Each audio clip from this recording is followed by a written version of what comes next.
संग माया बंधा गेबो। हे रानी दीवानी दिल जानी मोला तोर संग माया बंधा गेबो, तोर संग माया बंधा गेबो।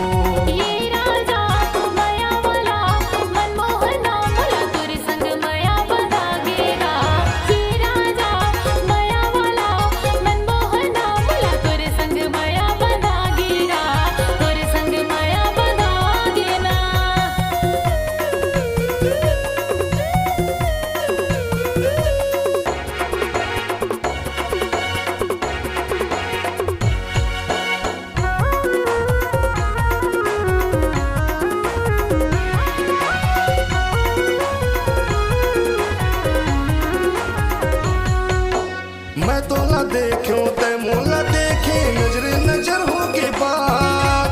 पहली मुलाकात बहिया बनाए झन छोड़ दे मोर साथ।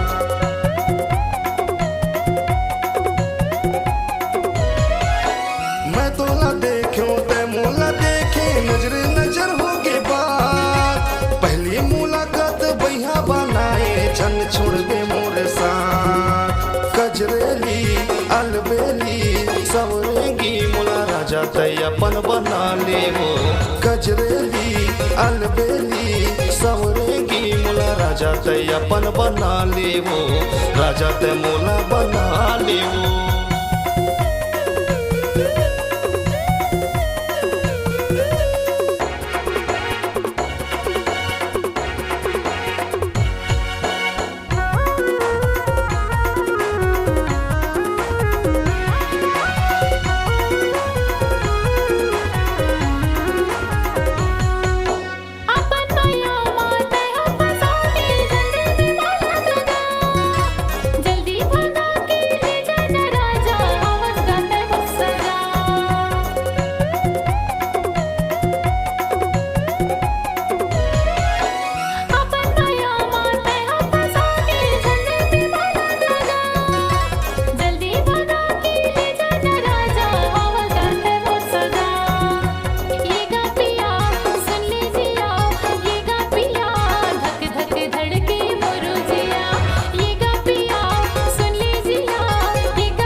तोर संग माया बंधा गेबो।